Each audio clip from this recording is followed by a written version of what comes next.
Well, we're very fortunate to have with us today John Copps, and you come to talk to us about the challenges and the joys of measuring our work. So thank you very much for coming along. It's very good to be here. Okay. So could you start by giving us a brief description of what you mean by impact measurement? I think impact measurement is about showing the difference you make to people's lives. And you might do that through quantifying things by using surveys or using other measures, or you might use it by telling stories and case studies and other descriptive ways of showing what you're achieving. Okay, right. So, but it's always associated, or usually always associated, with evaluation, which sort of tends to strike fear into the hearts of just about everybody, and of complete organisations. So, is there a way of measuring that change without causing anxiety? I think if measurement causes anxiety, then you're doing it wrong. Measurement should be a positive experience. It should be something that you use to learn about the organisation and learn how to improve. And you should approach it in an honest way, so that you're looking for things that might not be perfect and that you can improve. It shouldn't be a source of anxiety. It should be something that becomes a part of the organisation and what it does and how it improves. Okay, could you give us an example? A specific example of how an organisation like, for example, JUCONI, working with street-involved children and families where there are a lot of difficulties. Could you give us an example of how we might measure those differences? So JUCONI may well use... so the most important thing is to work out what is important. What is important to the organisation? Is it that young people's relationships with adults improve? Or is it that they have hot meals? So working out what the measure is the most important thing, and then you can decide how to measure it and what contribution that makes to young people's lives. So JUCONI could measure the relationships between young people and adults using a psychological survey, where a series of questions are asked, and those questions come together to produce a single number or a single measure that shows the difference in the relationship. And repeating that over time, you can see whether or not there's been change. Okay, so at some point the information becomes a baseline, a line from which you then say, okay, well, this was what the situation was like at this point, and we've now moved on. It's now moved on to here. Definitely. So what you need to do is get a single point that you can anchor as the point where you measure change from. And that's at the start. That's ideally before you start working with young people, so that you can really capture everything you achieve for those and their lives. Okay, but what are the challenges and the pitfalls of measuring in the way that you've just described? There's various ways of measuring. I've just described a survey which you ask young people about what they think and what they feel about their relationships. Now that relies on honesty from the young people. And one of the problems is the way you provide the survey and the way you deliver the survey. So for example, if you sit next to the child while they're completing it, and if you influence their answers, they're not going to answer in an honest way. They'll answer in what's the technical term is a false positive way. So you won't get what you really want to. You might so the baseline may be overestimating their relationships, and then when you follow up, you might not capture all the impact that you've had. And as we discussed before, it's about getting the baseline at the correct time, so that you don't undersell yourself when you're really showing what the impact you've had, and you don't show that. You capture that baseline before you work with young people. Okay. One of the difficulties we have, one of the challenges we have, is that frequently, in order to get honest information, you already need to have created an environment of confidence and of trust, which you can't have before you've started work with the child, with the family. Have you advice on how to get around that? Yes, I think there's I can appreciate and understand that issue. The one thing to understand about measurement is that it's never perfect. There's no such thing as a perfect measure. What you're trying to do is get the best you can, and the best information and the best quality information you can. So if that means making slight compromises, then that isn't a problem, as long as you recognise that in your method. So, for example, if the baseline has to be taken after you've had some work with young people, after you've built up a relationship of trust, then as long as you acknowledge that, that isn't a problem. And what about altering that baseline? I mean, we often find that the information that we have about a family's situational circumstances 6 months later, because we do have such a stronger, more trusting relationship with the family, we will find out things about the family that we didn't know at that baseline. Can that information be added to the baseline? I think when you take a baseline, you won't know everything, and you will be surprised as the relationship develops and as you work more and more with the young person. So I think what you have to describe through impact measurement is that journey and is that story. So it won't just be about, if you're measuring using surveys and using quantification, it won't just be a number. You'll have to accompany that with case study, with narrative and with description. And I think getting all that together is important to get a really good sense of what's going on in a project and what's going on in a young person's life. I like the fact that you've just used the phrase getting all that together, because this is quite a process, it's quite a lot of work, and it can be quite time consuming. Why should we do it? Well, I think there's lots of reasons to do it, and lots of compelling reasons to do it.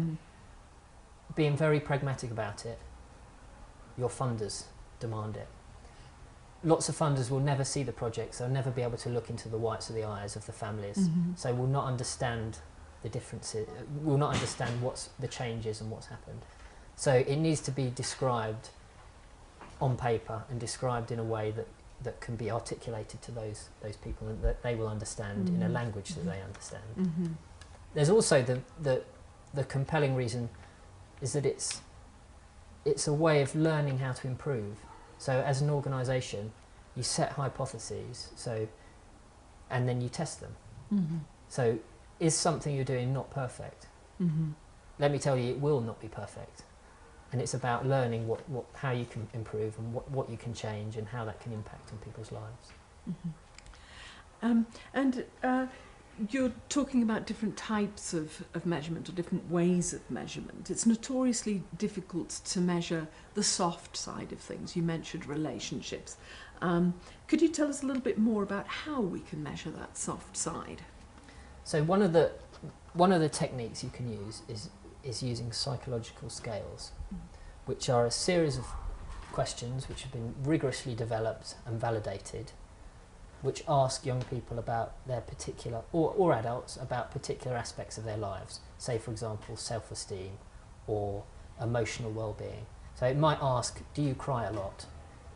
Or a series of statements like that, which young people respond to. Then by taking the answers to all those questions, aggregating them, you can have a reliable sense of an individual's or a group's level of emotional well-being. And aggregate that to a group, you can use that to evaluate your programme and to see if there's been significant change. Right, thank you. As I've mentioned, and I'm sure you know, evaluation, impact measurement, it's often difficult for organisations to countenance doing this and also to have the resources to do it. What advice would you have for an organisation that's just starting out on measuring? Yes, I think that's lots of organisations are in this position, and I think it's really important. So the first thing to do is to work out what's most important to your organisation. So if it's JUCONI, it may well be getting young people a safe place to live, or whatever it is, and concentrate on that. Work out what's most important and measure that, and also keep it simple.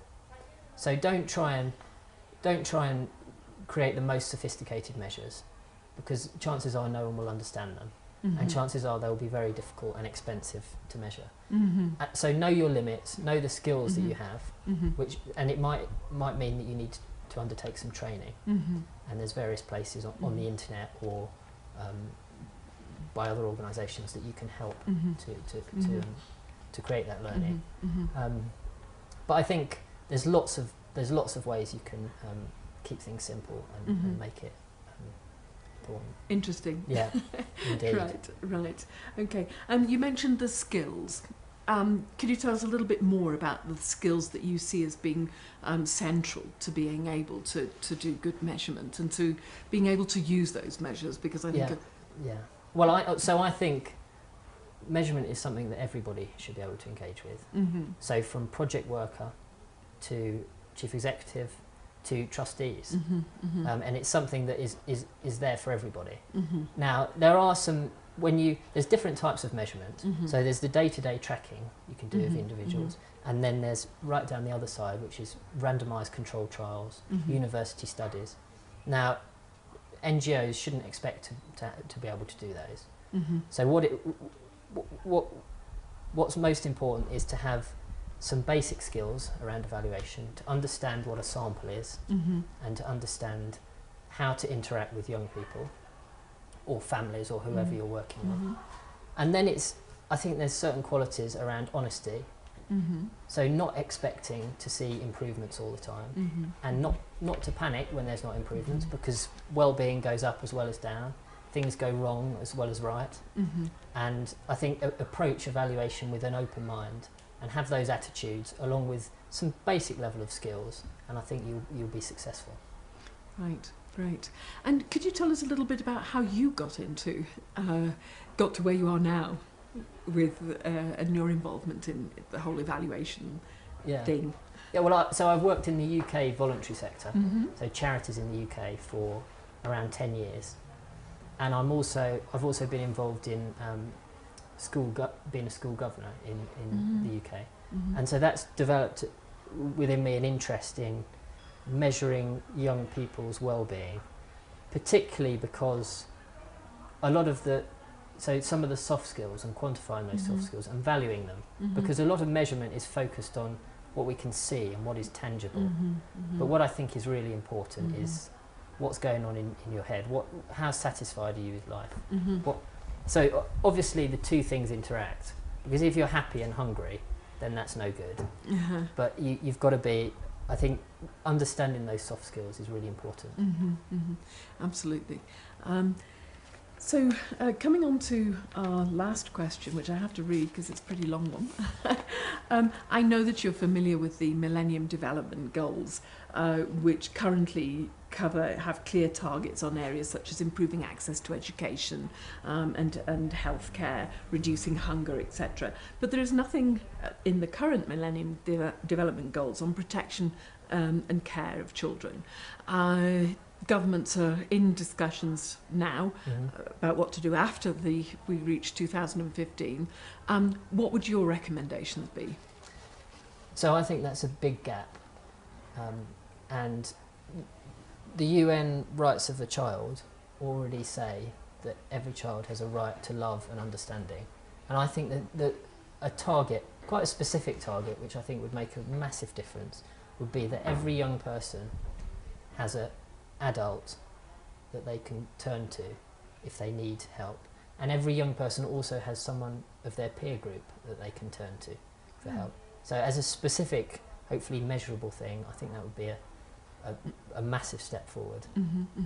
And just to add another level of complication for you, how would you measure that? That's a very good question. So I think you'd have to create samples at a country level, and work out particular groups, vulnerable groups that you were going to look at, and see how they're being served. So, this may be a family issue, or it may be something that governments have to step in and provide for the most vulnerable. It requires a bit of thought, that question. So. A difficult one. But so thank you very much. But just before we finish, is there anything that I haven't asked you that we should have asked you, or anything more that you would like to tell us about measurement, because it is such an important key topic? Well, I just think it's something that organisations shouldn't be frightened of, and I think it's something where you should have an open mind, and it's something you can be honest with funders about. I think organisations don't really think like that. They think they have to demonstrate improvement. Mm-hmm. To funders care that you care. Mm-hmm. So understanding and doing evaluation and becoming a learning organisation is a very positive thing, Mm-hmm. whatever it shows. Exactly, I totally agree with you. I think most funders are more interested in what's not going right and what you're thinking about that than what is actually. Yeah. Thank you very, very much for coming It's along been and a sharing pleasure. with us Thank today, you. John. Thank you.